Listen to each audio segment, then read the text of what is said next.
Ngalan ng Ama at ng Anak at ng Espiritu Santo, Amen. ang pagpapala ng ating Panginoong Heso Kristo, ang pag-ibig ng Diyos Ama, at ang pakikipagkaisa ng Espiritu Santo naway sumainyong lahat. At sumaiyo rin.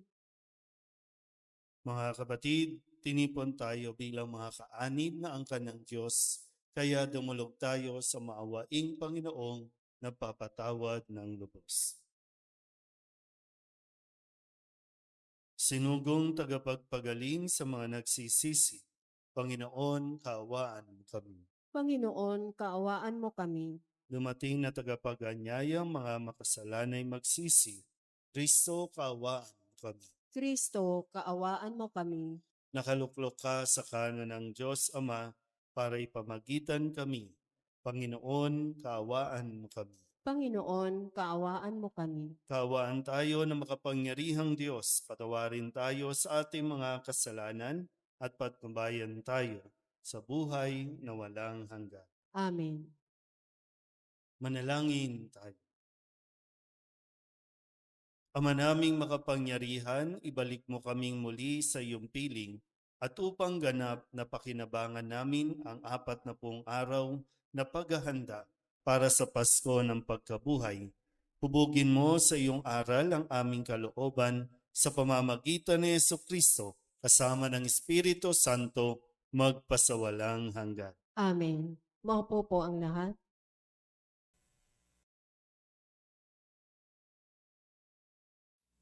At gumawa ng mga kasuklam-suklam na gawain, hindi siya mabubuhay. Mamamatay siya dahil sa kanyang pagtataksil at sa kasalanang nagawa. Mawawalan ng kabuluhan ang lahat ng kabutihang ginawa niya noong una. Marahil ay sasabihin ninyong, hindi tama itong ginagawa ko. Makinig kayo, mga Israelita. Matuwid ang aking tuntunin. Ang pamantayan ninyo ang baluktot. Kapag ang isang taong matuwid ay nagpakasama, mamamatay siya dahil sa kasamaang ginawa niya. At ang masamang nagpakabuti at gumawa ng mga bagay na matuwid ay mabubuhay. Dahil sa pagtalikod sa nagawa niyang kasamaan noong una, mabubuhay siya, hindi mamamatay. Ang salita ng Diyos. Salamat sa Diyos. Saan mong tugunan ang ating pong itutugon. Hiling namin yung limutin, tanang kasalanan namin, tayo pong lahat. Hiling namin yung limutin, tanang kasalanan namin. Sa gitna ng paghihirap, tinawag ko'y Panginoon. Panginoon, ako'y dinggin, pagkat ako'y tumataghoy. Dinggin mo ang pagtawag ko't paghingi ng iyong tulong. Tugon? Hiling namin yung limutin, tanang kasalanan namin. Kung ikaw ay may talaan nitong aming kasalanan, lahat kami ay tatanggap ng hatol mong nakalaan. Ngunit iyong pinatawad, kasalanan ay nilimot. Pinatawad mo nga kami upang sa iyo ay matakot. Tugon? Hiling namin yung limutin, tanang kasalanan namin. Sabik akong naghihintay sa tulong mo, Panginoon, pagkat ako'y may tiwala sa pangako mong pagtulong. Yaring aking pananabik, Panginoon, ay higit pa sa sirenong naghihintay ng pagsapit ng umaga. Tugon? Hiling namin yung limutin, tanang kasalanan namin. Magtiwala ka, Israel, magtiwala sa iyong Diyos. Matatag at di kukupas ang pag-ibig niyang dulot. Lagi niyang naghahandang sa sino man ay tumubos. Ililigtas ang Israel, yaong kanyang mga hirang. Ililigtas niya sila sa kanilang kasalanan. Tugon? Hiling namin yung limutin, tanang kasalanan namin. Tumayo ang lahat. Wikamoy aming diringin, wikamoy aming susundin, wikamoy mo'y aming tutupin. Sinabi ng buuan, kasamaan ay layuan, kasalan ay pagsisihan, kayo ay mababuhay, mga maliloob na tunay. Wika mo'y aming diringgin, wika mo'y aming susundin, wika mo'y aming tutupdin.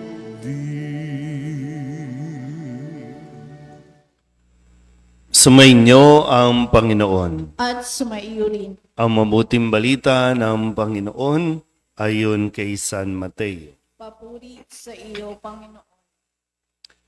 Noong panahong iyon, sinabi ni Jesus sa kanyang mga alagad, "Sinasabi ko sa inyo, kung ang pagsunod ninyo sa kalooban ng Diyos ay tulad lamang ng pagsunod ng mga iskriba at mga pariseyo, hindi kayo makapapasok sa kaharian ng Diyos. Narinig ninyo na noong unay iniutos sa mga tao, huwag kang papatay. Ang sinumang makamatay ay mananagot sa hukuman. Ngunit ngayon sinasabi ko sa inyo, ang mapuot sa kanyang kapatid ay mananagot sa hukuman. Ang humamak sa kanyang kapatid ay mananagot sa Sanhedrin. At sino mang magsabi sa kanyang kapatid, ulol ka, ay mapapasaapoy ng impyerno. Kaya't kung naghahandog ka sa Diyos at maalala mo na may sama ng loob sa iyo ang kapatid mo, iwan mo muna ang iyong handog sa harap ng dambana at makipagkasundo ka sa Kanya. Saka ka magbalik at maghandog sa Diyos. Kung may magsakda laban sa iyo sa hukuman, makipag-ayos ka sa Kanya habang may panahon, bago Kanya iharap sa hukom. At kung hindi, ibibigay Kanya sa hukom na magbibigay naman sa iyo ng tanod, at ikaw ay mabibilanggo. Sinasabi ko sa iyo, hindi ka makalalabas doon hanggat hindi mo nababayaran ang kahuli-hulihang kusing. Ang mabuting balita ng Panginoon. Pinupuri ka namin, Panginoong Jesucristo. Umupo ang lahat. Isang mapagpalang umaga po sa inyong lahat. Ngayon po ay Biyernes sa unang linggo ng 40 araw na paghahanda at kung tutuusin, huling Biyernes para sa buwan ng Pebrero. At sa ating pong pagpapatuloy, kung saan, gaya ng nababanggit ko po, ay nakasentro sa pagbabalik loob, yung panawagan sa mga panahong ito, pagbabalik loob na makapagsisi, makahingi ng tawad sa atin pong mga kasalanan.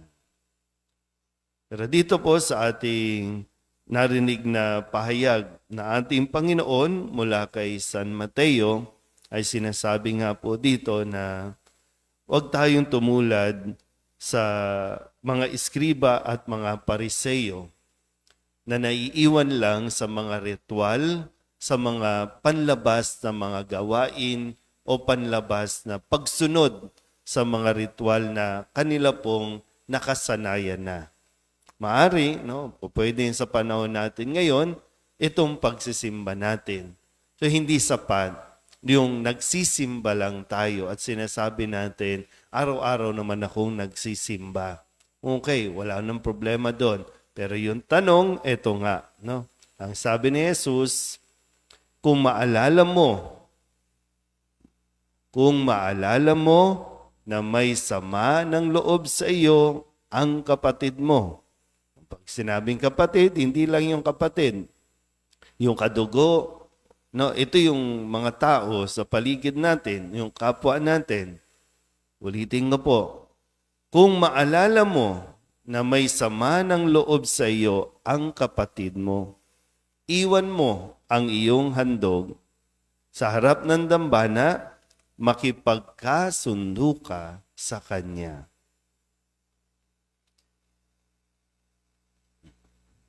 Narinig po ba? Ulitin ko po, no?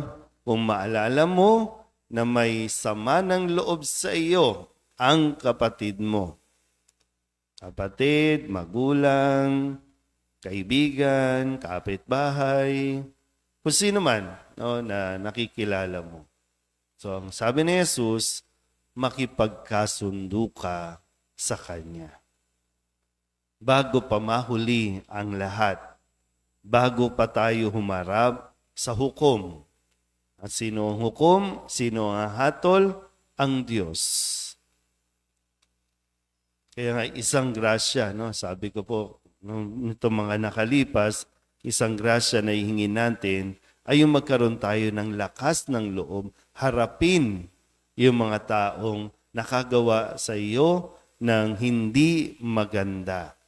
Pero ngayon, yung bahagi na hindi lang yung nakagawa sa iyo, no, ang lalapitan o ang lalapit, kundi kung ikaw mismo na gumawa, no, ay lalapit doon sa tao.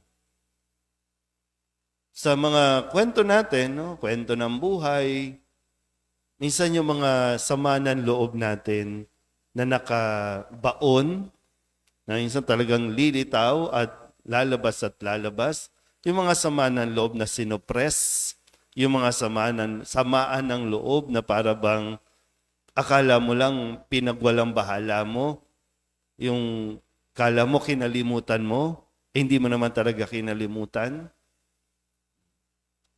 So, kailangan tayong magkaroon, no, parang sinasabi ito, magkaroon tayo ng initiative, magkusa.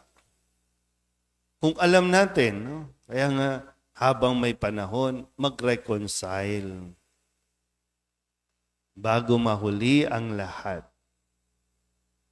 Sa unang pagbasa, tingnan natin, saan ba tayo papunta? Pagdating ng pinakahuling bahagi ng buhay natin. Tayo ba yung mabuti na nagiging masama dahil lamang doon sa hindi natin pakikipag-ayos, pakikipagkasundo? O tayo yung masama na ngayon ay nare-realize natin na nagkamali tayo at gusto natin na ayusin. Gusto natin bumawi, gusto natin humingi ng tawad, kasi pinagsisihan na natin. So nasaan tayo doon? Masama na nagiging mabuti o yung mabuti na nagiging masama dahil lang sa sama ng loob? Dahil sa mga alitan o galit. Isang medyo mahirap, no, na gawain, kaya nga kailangan natin ng grasya ng Diyos.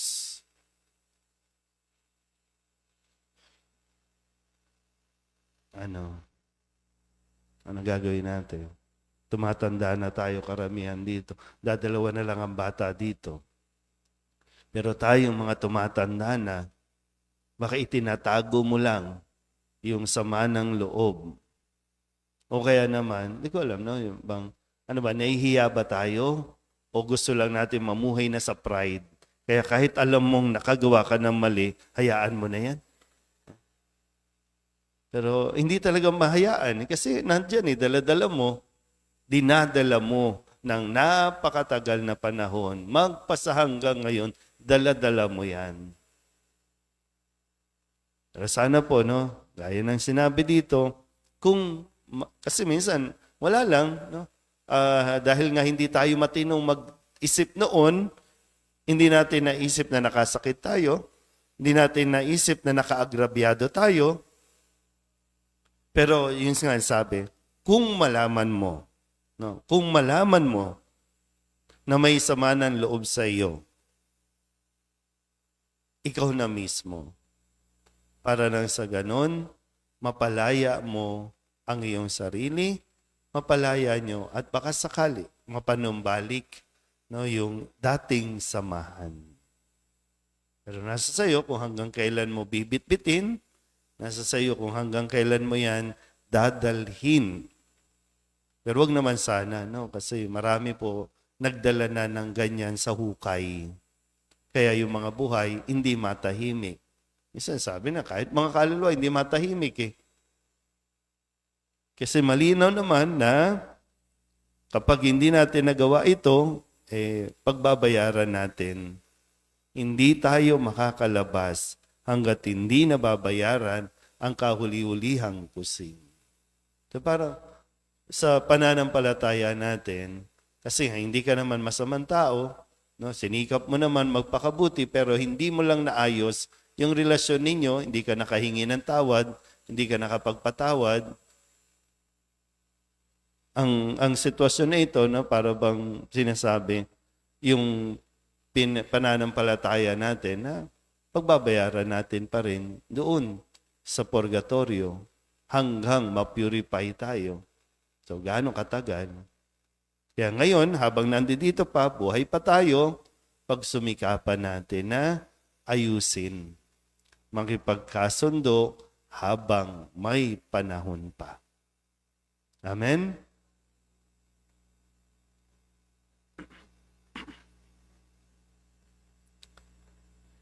Nananatili sa ating piling ang Panginoong Hesukristo upang patnubayan ang gawain ng kanyang simbahan at upang samahan tayo sa pagharap sa lahat ng mga paghihirap at pagsubok. Tumawag tayo sa Kanya ng may ganap na tiwala at sabihin natin, Panginoon, dinggin mo ang aming panalangin. Panginoon, dinggin mo ang aming panalangin.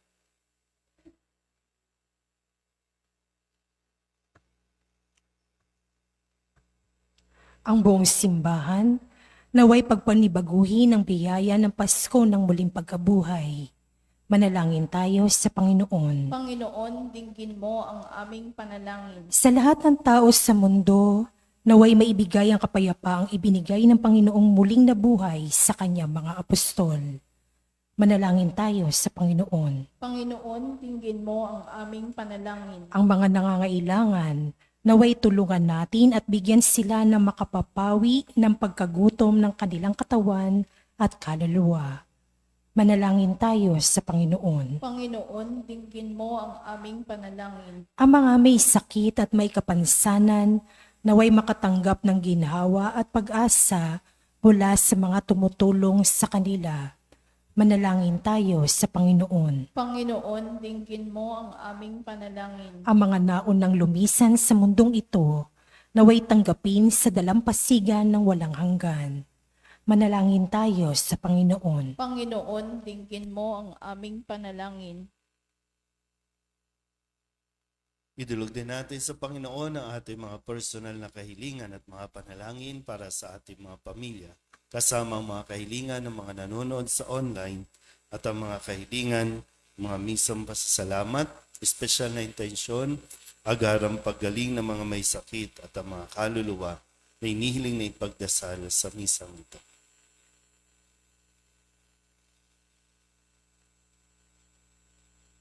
Ang lahat ng ito inihiling namin sa ngalan ni Kristong aming Panginoon. Amen. Umupo ang lahat.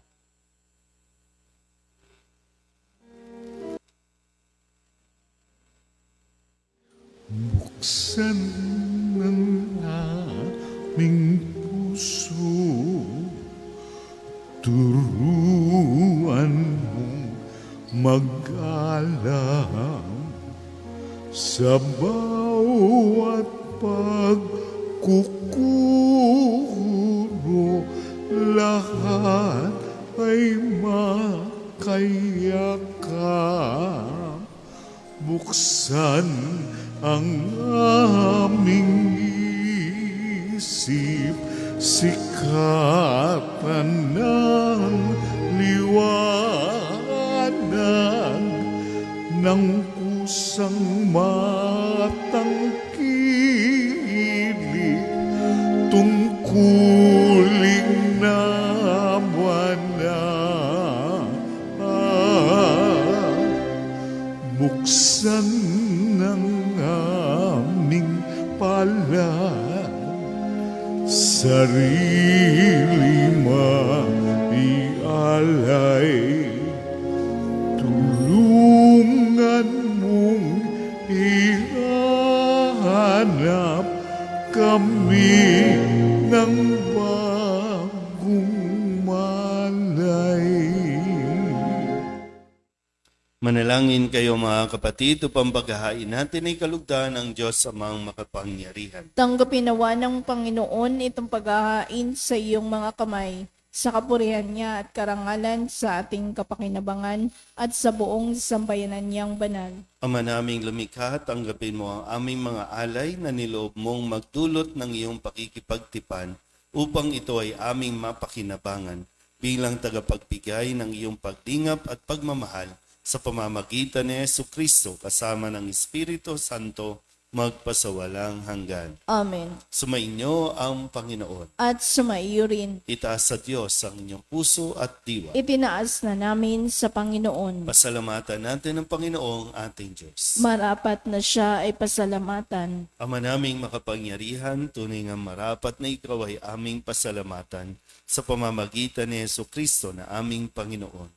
Binibigyan mo kami ng bagong pagkakataon upang ganapin ang paghahanda ngayon para sa pagdiriwang ng muling pagkabuhay.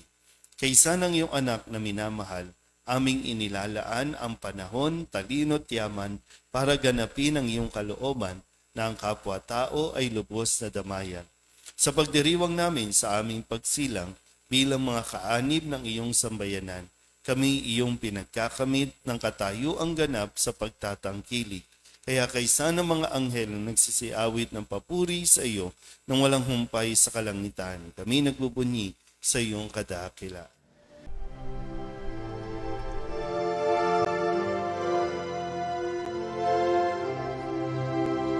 Santo, Santo, Santo, Panginoong Diyos makapangyarihan, napupuno ang langit at lupa ng kalwalhatian mo. Hosana sa kaitaasan, pinagpalang na paririto sa ngalan ng Panginoon. Hosana sa kaitaasan.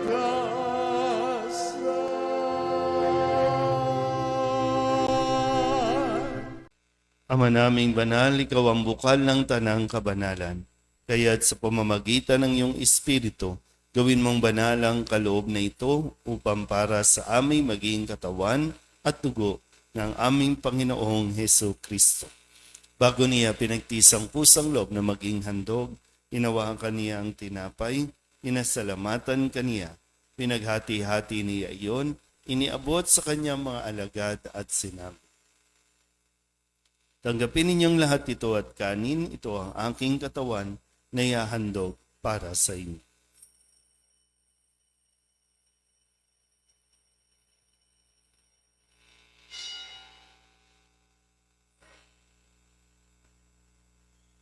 Gayun din naman nang matapos ang hapunan, hinawakan niya ang kalis, muli kaniyang pinasalamatan. Iniabot niya ang kalis sa kanyang mga alagad at sinabi, tanggapin ninyong lahat ito at inumin. Ito ang kalis ng aking dugo ng bago at walang hanggang tipan. Ang aking dugo na ibubuhos para sa inyo at para sa lahat sa ikapagpapatawad ng mga kasalanan. Gawin ninyo ito sa pag-alaala sa akin.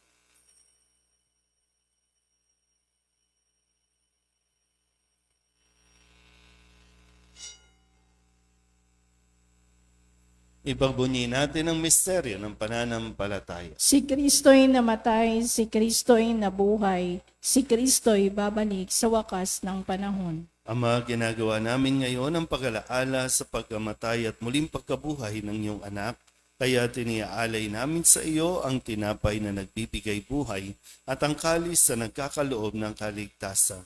Kami nagpapasalamat dahil kami iyong minarapat na tumayo sa harap mo para maglingkod sa iyo. Isinasamo namin kami magsasalo-salo sa katawan at dugo ni Kristo ay mabuklod sa pagkakaisa sa pamamagitan ng Espiritu Santo. Ama, lingapin mo ang iyong simbahang laganap sa buong daigdig. Huspusin mo kami sa pag-ibig kaysa ni Leon na aming Papa at ni Jose na aming Obispo at ng Tanang Kaparian. Alalahanin mo rin ang mga kapatid namin na himlay na may pag-asang sila'y muling mabubuhay, gayon din ang lahat ng mga pumanaw. Tawaan mo sila at patuloyin sa iyong kaliwanagan. Tawaan mo at pagindapating kaming lahat na makasalo sa iyong buhay na walang wakas. Kaysa ng mahal na Birhen Maria na ina ng Diyos, ng kabiyak ng puso niyang San Jose, kaysa ng mga apostol at ng lahat ng mga banal na namuhay dito sa daigdig na kalugod-lugod sa iyo, may pagdiwang nawa namin ang papupuri sa ikararangal mo sa pamamagitan ng iyong anak na aming Panginoong Heso Kristo.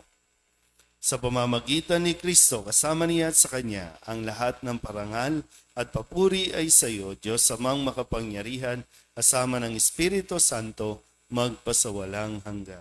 Amen. Amen. Amen.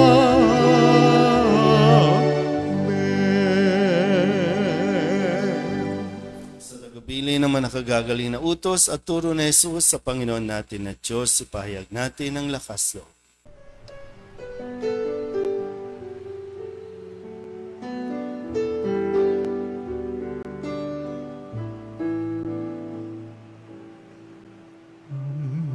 Namin sumasalangit ka, sambahin ang ngalan mo, mapasamin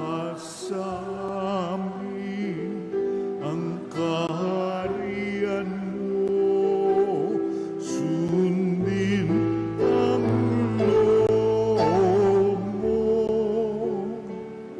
Dito sa lupa para ng sa langit, bigyan mo po kami ngayon ng aming kakanin sa araw-araw at patawarin mo kami sa aming mga sala para ng pagpapatawan namin sa nagkakasala sa amin. At huwag mo kaming ipagdulot sa tukso, at yadya mo kami sa lahat ng masama. Hinihiling namin kami iadya sa lahat ng masama, pagkalooban ng kapayapaan araw-araw, iligtas sa kasalanan at ilayo sa lahat ng kapahamakan. Samantalang aming pinananabikan ang dakilang araw ng pagpapahayag ng tagapagligtas naming sa Hesu Kristo. Sapagkat iyo ang kaharian at ang kapangyarihan at ang kapurihan magpakailanman. Amen. Panginoong Hesu Kristo, sinabi mo sa iyong mga apostol, kapayapaan ang iniiwan ko sa inyo, ang aking kapayapaan ang binibigay ko sa inyo. Tunghen mo ang aming pananampalataya at huwag ang aming mga pagkakasala. Pagkalooban mo kami ng kapayapaan at pagkakaisa ayon sa iyong kalooban, kasama ng Espiritu Santo, magpasawalang hanggan. Amen. Ang kapayapaan ng Panginoon ay laging sumayin. At sumaiyo rin. Magbigayan po tayo ng kapayapaan sa isa't isa.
Ito ang kordero ng Diyos.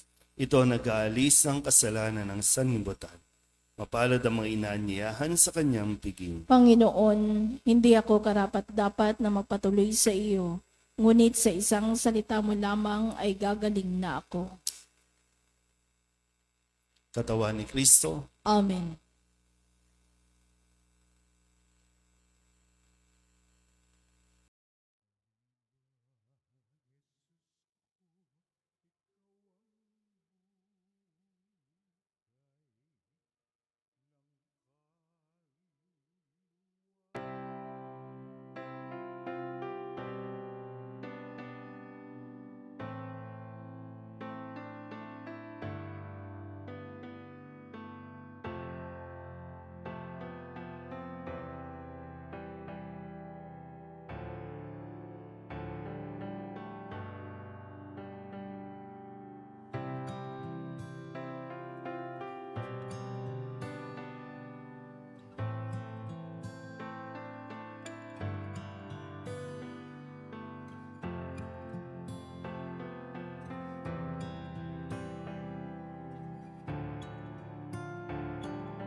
manalangin tayo.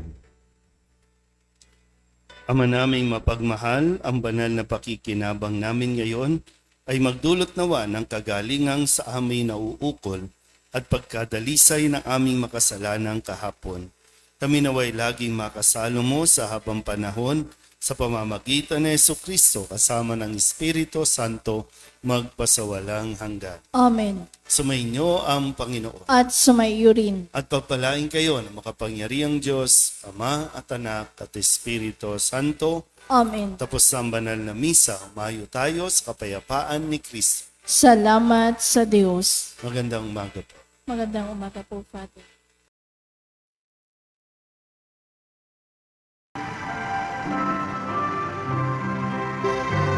Nuestro Padre Jesus Nazareno, sinasamba ka namin, pinipintungo ka namin, aral mo ang aming buhay at kaligtasan.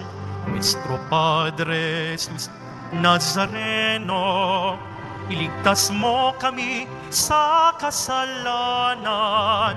Ang krus mong kinamatayan ay sagisag ng aming kaligtasan. Nuestro Padre Jesus Nazareno, dinarangal ka na amin. Nuestro Padre Jesus Nazareno, nilulwalhati ka namin. Nuestro Padre Jesus Nazareno, dinarangal ka na amin. Nuestro Padre Jesus Nazareno, nilulwalhati ka namin.